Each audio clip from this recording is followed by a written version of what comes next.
Today is the release date of the most anticipated album of the year. It's called The Life of a Showgirl, and I can't believe I'm actually saying this. The lady who created it is joining the chat this morning. It's Taylor Swift! Hello and welcome to Capital Breakfast After the Show. I'm Jordan North. That's Sian Welby. But there's no Chris Stark today because he's booked a lad's holiday this weekend. I have to say, no one could believe that he didn't get a later flight. Not many people would miss the opportunity to see Taylor Swift. But then I do understand that if you've committed, if you're always the mate that lets everyone down because of work, and you finally make a commitment months in advance to go on a lad's trip, it's a tricky one. Yeah, and he never goes away, really, does he? No. With his mate. You know, he's hardworking, he's a big family guy as well. So he's had this book for ages, and we're going to get into it soon. But we did have Taylor Swift on the show, and he was like, "Are you joking? I'm going to be away. I'm not here." And half our listeners were split because they were texting in about it because we're like, "You've got to come. You've got to get a later flight. It's Taylor Swift." And the other half were like, "It's Taylor Swift." The other half were like, mates before celebs. I know, and this is the dilemma that sometimes we're in. And I had to check myself once going, how come I always bend over backwards for work? I've cut holidays short for work. I've missed weddings for work. Mm-hmm. And you go, you can't, you have to do that sometimes, right? Yeah. You've got to get your career going. There's also times when you go, I have to put my friends and family first. Because it's just, otherwise your life's just not balanced. Yeah. It is mad. So Chris wasn't here for it, and I feel like there's a running theme here because last time we had a guest in that we were proper excited for was Robert De Niro. He wasn't here for that. We missed that one as well. I mean, obviously for medical reasons, the poor lad. Because of the old bollock? It was, yeah. Was he not on holiday? Oh, it was. He was just off. Bless him, he was having surgery. And you think, so it's all these things where you go, you couldn't write it.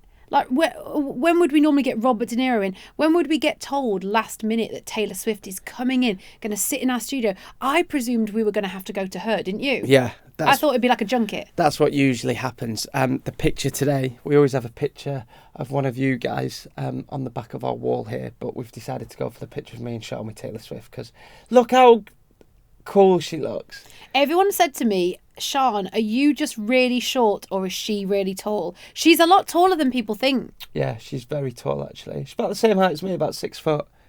She's actually taller than me. She is taller than you. I think she did have heels on in your defence, but... Look at that. There's us with Robert De Niro, the Jonas Brothers, Perry, Ed Sheeran behind you, Paul Mescal. We've been very jammy this past year, haven't we? We have. We've met some really good people. We've had some big guests, haven't we? I'm not happy with what I'm wearing. Oh, it's really annoyed me. Why? Well, because it's early in the morning, isn't it? And you don't know what you want to wear. I wanted to wear orange, which I'm sort of glad I didn't do it now because her album cover was orange. So I wanted to show a bit of respect. Then I couldn't find any trousers.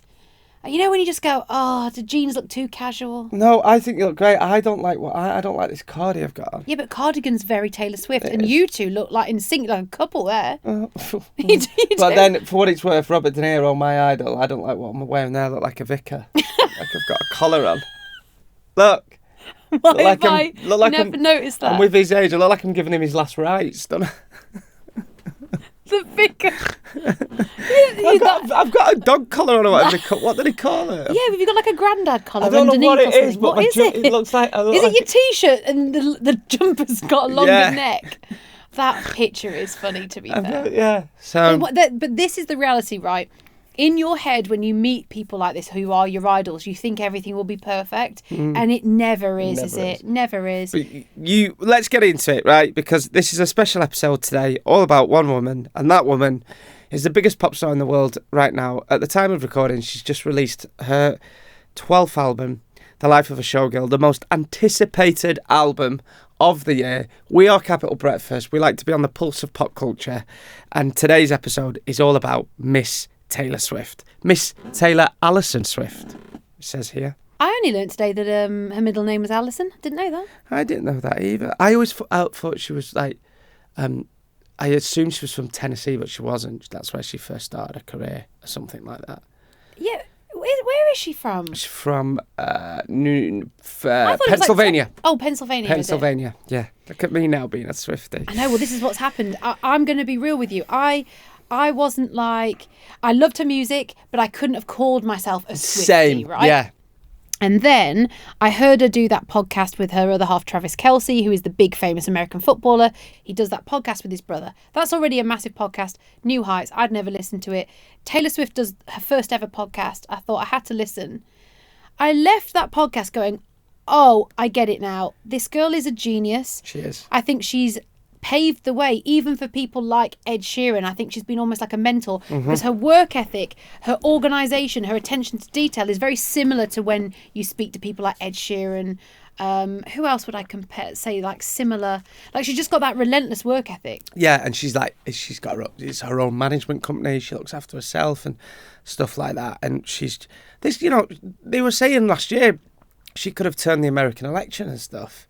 Like, yeah, they wanted her to get behind the demo. That she's quite powerful. Well, if you think that her own Instagram is in like the hundreds of millions, it's quite mind blowing. But should we talk about, because this was such a big deal, the run up to it was like 24 to 48 hours before. Yeah, and it got to utter carnage, didn't it? Well, there was murmurings last week. I think the first murmur I heard was on Tuesday. They said we might be getting Taylor Swift. And I was like, oh my God. Because I think I've talked about it on this podcast. I've got a list of people I want to interview. It's Taylor Swift. Harry Styles, Peter Kay and Robert De Niro. That was it. Yeah. Barack Obama as well, but anyway. Oh yeah, Barack Obama. We ticked off 2 of those already, which is unbelievable. So, big deal. She's coming in. She doesn't do interviews. Mm-hmm. This is a big building. If you don't know, it's got like 8 floors. There are loads of different stations. There are loads of different departments. And they didn't want chaos, did they? Yeah, and where do we even begin? Do you know what? Shall we begin with what we did that was very cool that we haven't spoke about on air? Go on. Well, we haven't admitted this, and I don't know if we're allowed to, but we did hear 7 tracks before anyone else. This was mad, right? And this is why it always pays to be very nice, which we are, I'd like to think, naturally. So Taylor's people came in, and apparently she had like her publicist, who is called Tree Payne, who is very famous. Who's famous for in herself. her own right. Didn't Amy Adams say she wants to play in a movie one day or something? That's right, and she's worked with Taylor, I think, since 2014. Swifties will correct me if I'm wrong there, but she's worked with her for years. So she came in when it was confirmed, because there's been murmurings all week, and when I was told, I was like, right, brilliant. So when we got it confirmed, she came in the day before the interview and personally played us 7 tracks from Taylor's album on her phone. Yeah, but let's talk about this. Because obviously in this day and age, any sort of online file can be leaked. She physically had to be there with an iPod. It was an iPod. It was an iPod. It wasn't a phone, it was an iPod. Because you went, what iPhone's that? Because I said, that's a small iPhone. You went, Sean, it's an iPod. I was like, oh my God, I've not seen one in years. So she literally had the tracks physically on an iPod. She had a headphone jack splitter that had 5 different jacks. We were plugged in. Jamie Theakston's plugged in. We have to share the room with Heart presenters and other people. Well, actually, it was just us lot, wasn't it? Just us, yeah, it was Jamie. Me and you, Jamie, and our creative producer, Nana Toes, and we were there with headphones on, listening, and Tree, her publicist, said, okay, I'm going to play you these tracks. You can listen to them. These are the 7 that were chosen. That she wanted us to hear, and we stayed and listened to it all. And like school kids, we were like, are we allowed to make notes? Because again, we weren't sure if we could be typing on our phones because they wouldn't want anything to leak. It was so top secret. We weren't allowed to mention it on air in the week that there were murmurings. That was people in meetings, like Teams meetings stuff, couldn't have it written down because it was all top secret. The whole interview was listening to music. It's hard to believe, isn't it? So we're there listening to the album and we're starting to realise, and I would say particularly when you listen to that kind of music with big headphones, over-ear ones, the sound was amazing. It was great. We all looked at each other like, oh, okay, this is a big album.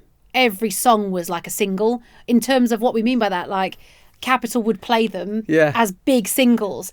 And normally on an album, there's a few filler tracks, isn't there? There's no filler. And this was just one of those where you listen to it straight away and you're like, I genuinely do think this is going to be a big one. And I'm hoping it breaks all of her previous records. I think it will. Because there's loads of songs that we played today on Capitol, and you think these just sound so right. Well, she's back with, you might have heard of this guy called Max Martin. He's a bit of a wizard, genius, magician when it comes to writing songs. So she works with Max Martin and Shellback, who are 2 incredible producers, but they are behind, like Britney's big ones, NSYNC, Backstreet Boys, banger after banger.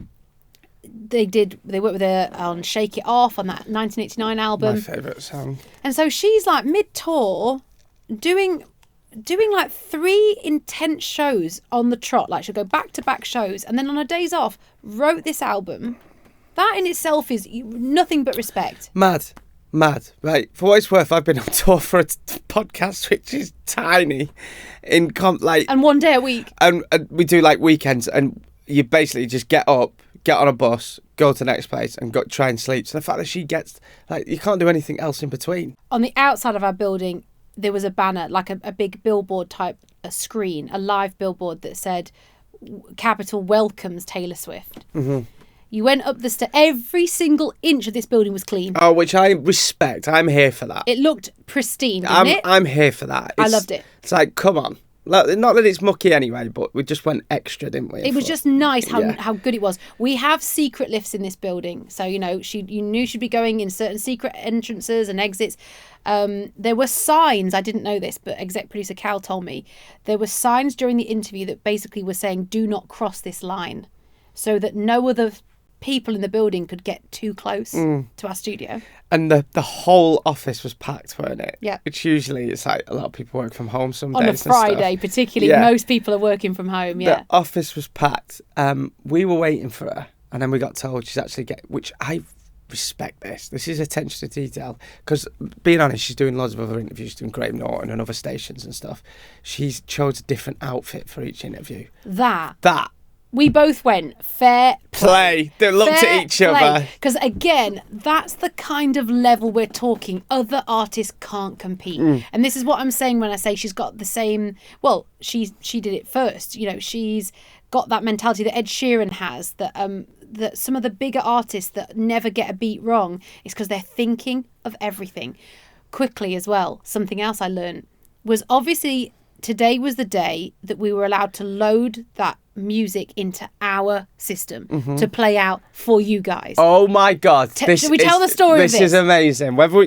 This is so cool. Go on. Would you want to start? No, because I only got half it and I won't do it any justice. So you chip in. We walked in at 5:30 and a member of the global staff was there. Yeah, so Chris Chilvers, who programs all our music on the station, and that's the question people ask, do you pick the music? No, we don't pick the music because there's an algorithm to it. There's a system to why a certain song comes out of an ad break and why certain songs play back to back and you don't hear a certain genre next to each other. There's a whole... And if we did it, I'm telling you now, I've been in radio a long time, if you left it to presenters to pick music, it'd be bloody awful. Same... It'd sound so bad. Why do you think a DJ at a nightclub doesn't take constant requests? There are certain things that you can take the odd one or two, but in general, for something to go well, it's very well planned. Exactly like that. Leave it to the professionals, the playlist team. Exactly. And they've got a sound for Capital. And so normally, a lot of this is just done online. As far as I can gather, a file will be sent, uploaded to our system. We've got an online system. So that wasn't the case with this. Walked in at like 5:30 in the morning. I was like, Chris, what are you doing here? Chris said, I'd been staying in a hotel across the road. We're like, right, why are you doing that? Because at 4 a.m, he had to go to the vault. He went to the safe in the boss's office at 4 a.m. this morning to get out a laptop. That laptop had music loaded onto it, right? Yeah. Then he took the laptop down and was allowed to put it into our system so that obviously no one could, steal the music or hack. Yeah. Yeah. So then that was loaded at just before 5 o'clock, just after 5 o'clock this morning. Yeah. When the album was released. Yes. Like, even if you're listening to this now and you're not the biggest Taylor Swift fan, just appreciate that she's the biggest star in the world right now. She is. She definitely is. She don't do many interviews. And just this whole... everything that happened for this interview is mad. We've never experienced anything like it. I've just been told as well, Chris was offered a security guard. That's right. As in, not Chris Stark, but as in Chris Chilvers, who does our music. He was offered a security guard in case, as he walked from the hotel to our office, something happened to him. I mean, that's Secret Service stuff. That's MI5. It's unbelievable. Amazing. But just quickly as well, for those listening who did hear it on the radio, and thank you for coming to this podcast if you did, what we promised you was the full interview. And what we mean by that is we have a way of having the microphones record even as the artist walks in and gets ready. And obviously that kind of stuff, once we go live, you won't hear that. But it's called the stems. Yeah, the stems. So this is kind of just what's picked up in the studio when the songs are playing or as Taylor enters. And we wanted to play all that for you. But also, when we were planning this interview, we were all sitting down. There's loads of ideas flying about. And we're like, right. And we're thinking, right, what's Graham Norton going to do? What are Radio 1 going to do? What were you going to do? And I'm glad we did, because there was some tense talks at the time. But we just thought, let's do this for the fans. Let's do this for the Swifties. Let's hear about the album and let her talk. And exactly. I hope we've done a justice to all the Taylor Swift fans. All we wanted was the Swifties' approval, that we'd asked the questions and had the conversation that they wanted to hear. You know, we weren't going to get her to squish meatballs in a sandwich for some weird gimmicky game, because no one wants that. We want to hear about the music. And in all, you don't get very long with her, and there's strict rules on what you can and can't do, because she's an international pop star, superstar, megastar. So everything had to be above board. Everything had to be approved to an extent. But what she didn't know is that we did get her some gifts. Yeah. So let's just play this interview in all its glory, in full. This is Taylor Swift on Capital Breakfast on the morning of the release of her album, The Life of a Showgirl. Good morning. It's 8 a.m. on Capital Breakfast, and normally at this time on a Friday we go big, but this isn't any old Friday. Today is the release day of the most anticipated album of the year. It's called The Life of a Showgirl, and I can't believe I'm actually saying this. The lady who created it is joining the chat this morning. It's Taylor Swift! How are things? Yeah, How are you guys doing? good. We're Good. How are you? Oh, never better. Yeah? Never better. Never been so excited about an album coming out. And I think part of it is maybe the fact that usually when you put out an album, you made it like a year before. So your life can change a lot between when you make it and when you put it out. But with this album, it's exactly where I'm at in my life. You know, I'm exactly in the same spot as I was when I made this record. So it feels very accurate to my my life experience right now, which feels kind of cool. That's so satisfying, because you can listen to it and you know that you're still in that zone. Yes, exactly. And I'm so proud of it. I made this record with Max Martin and Shellback, who I hadn't worked with in maybe 7 or 8 years. And it was really exciting to make it, because it felt like we had all kind of gone out into the world and learned new skills and honed our powers, and then come back together with new information and, you know, hopefully better, bigger, stronger. Oh, it's like the Avengers Assemble. We are literally getting straight into this track, aren't we now? We've so many Swifties listening. Do you want to just say hello to all of them? Hi, guys. I miss you all. I used to get to see your beautiful faces every single 3-day period of time when we were doing the Eras tour. So it's like I miss getting to see everybody. Oh, well, they are listening, so I think we go straight in with the first song on the album. Would you like to introduce it to us, please, Taylor Swift? This is the first single off of this album and the first song on the album. It is a song I love so much. I hope you do too. It's called The Fate of Ophelia. It's Capital Breakfast. That song is called The Fate of Ophelia, and, it was made by this lady that is with us right now. It's Taylor Swift! yeah! Oh my God, we just played it! That is so surreal, listening to that with you and knowing it's going out live, and all the audience, the whole of the UK, hearing that for the first time. Oh, thank you for playing it. It's crazy to me to have to keep a secret for a very long time. When you make an album, I'm big on secrecy. I'm big on surprising the fans and rolling it out a specific way. So it's weird to be making an album you're so proud of, you're so obsessed with it, but you can't talk about it to really anybody. And it's this little secret you have, and then all of a sudden it's out in the world and you guys are playing it for the entirety of the UK. I'm so excited. It's so cool. I mean, just a lyric that stood out for me was that if you had never called, I might have lingered in purgatory. Oh, that's good. It's a great line. What does that mean? So it means basically it's all kind of a play on Ophelia from Hamlet, who was driven mad by love, and because of that, she ends up being driven mad and drowning. And the play on it is you saved me from that fate, right? You rescued me, meeting someone and finding someone who took you away from that way that your life could have gone. So it's all very dramatic, obviously, because it's me. But using kind of sometimes with songwriting, I'll use a specific language based on either the story I'm telling, the characters I'm singing about, or the kind of the subject matter at hand. So when you're dealing with Shakespeare, it's kind of fun to, say things like, I might have lingered in purgatory, or, using kind of like you wrap around me like a chain, a crown, a vine, but then mixing the language with kind of more modern vernacular, like, like pledge allegiance to your hands, your team, your vibes. Like that's much more like modern day. And then the bridge is me kind of like riffing off of like different plays on not lyrics, lines from Hamlet, actually. Amazing. We're just going to pause there. We're just going to sort out your microphone for a second. Apparently it slipped. Sorry. It wasn't. You didn't make it tall enough, guys. There's that. Happy days? There we go. Yeah, here we go.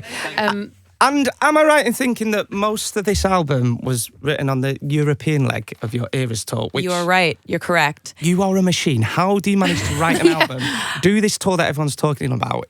Are any of the tracks inspired by us Brits or the UK, maybe? I mean, you guys are like, I was always based here. So I would, when I wasn't going to Sweden, I would come to London.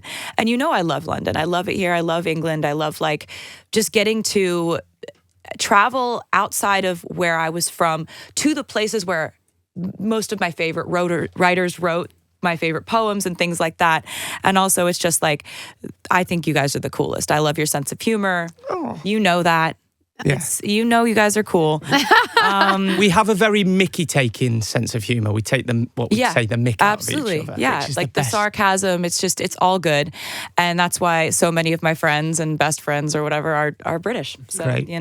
Surround myself with good people. And I was going from playing shows on this tour to Sweden. So that was that. I know it sounds like it was exhausting, but it's a different type of feeling you get. Like when you're on stage, 3.5-hour show, it's physically exhausting.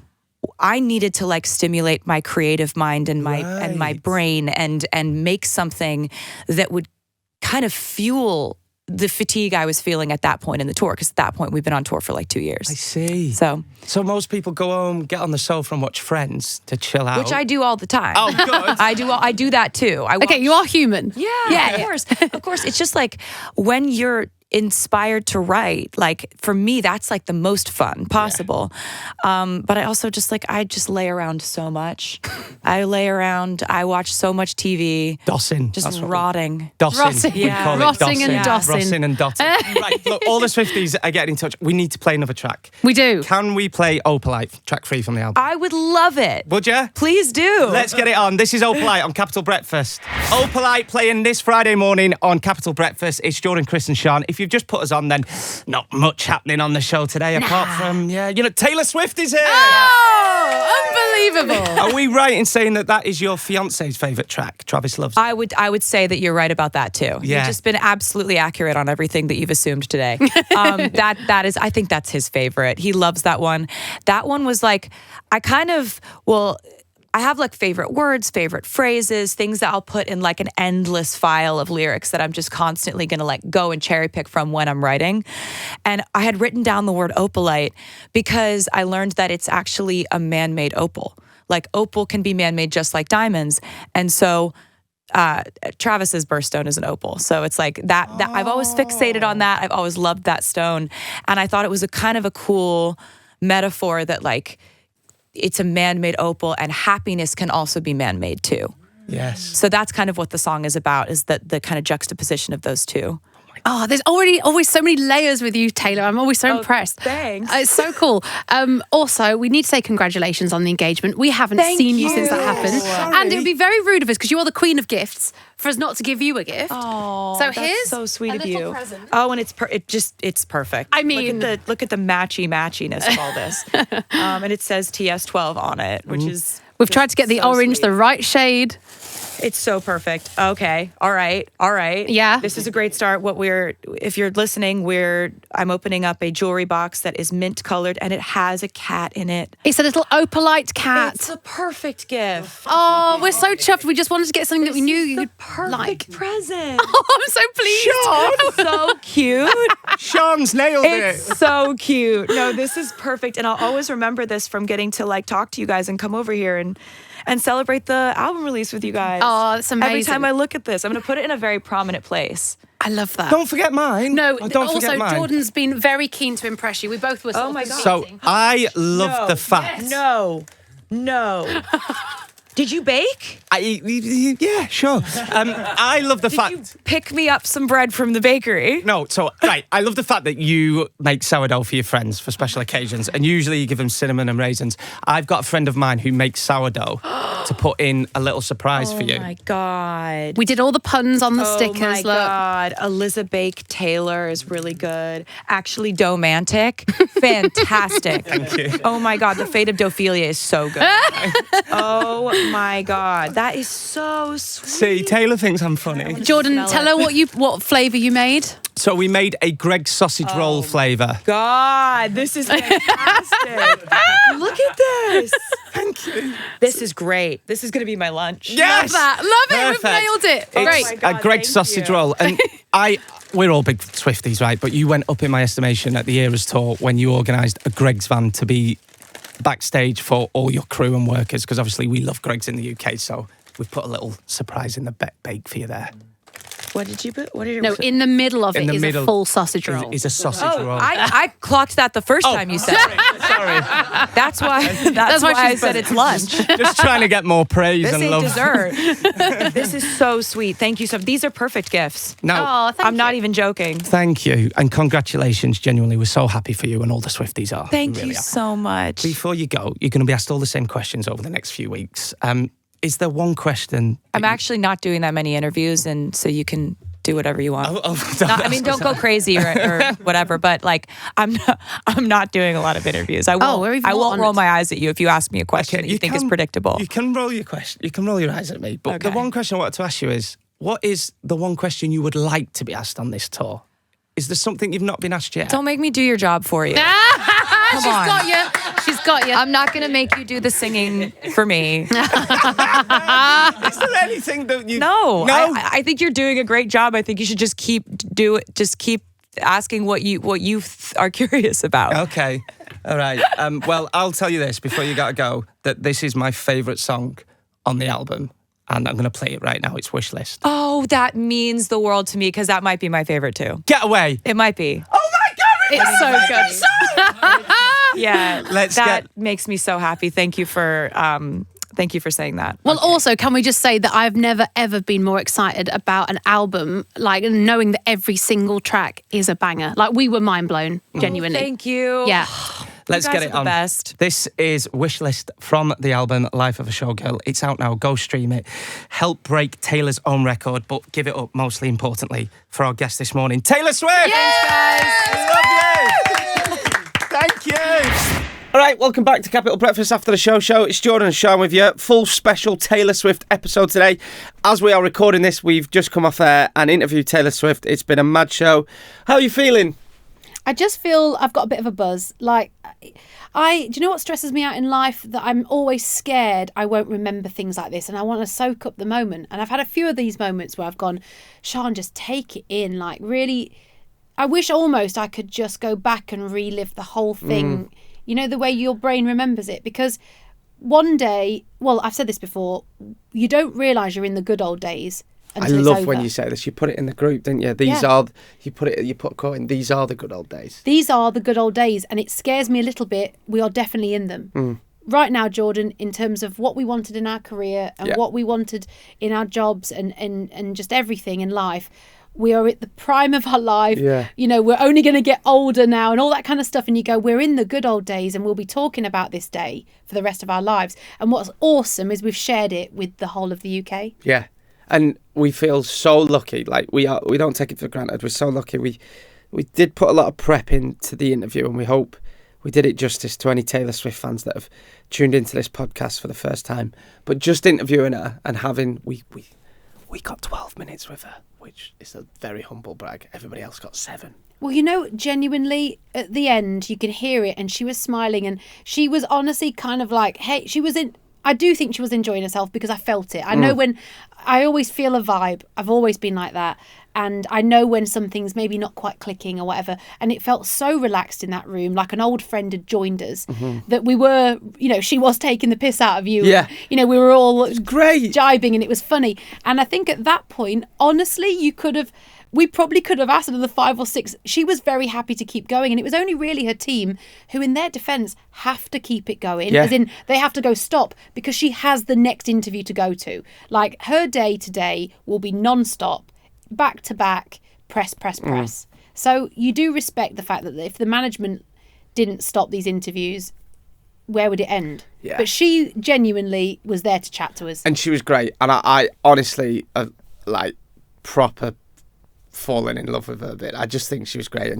And there is certain stars in the world and famous people. And yeah, all right, I know that they're only human like everybody else, but it was very, very special. Well, what got moment. me, I think, really, particularly doing it on our show, is we had, the classic text of going, I'm a 20-stone trucker and I am a converted Swiftie. And that's what we love. We don't like to make it so specialist and so almost so nerdy or muso that no one else can join in. The idea was that Taylor's coming on, and if you didn't think you were a fan, well, maybe we can make you one. And the fact that I think we did convert some people and go, I think no matter what you think of her music, and it might not be your taste, you might be into heavy metal or indie, you cannot help but like and respect her because she's an awesome person. She was great, and I loved the fact that people listening saying, I'm not a big Swiftie fan. I'm, like you said, I don't mind the music, but this has been great. So,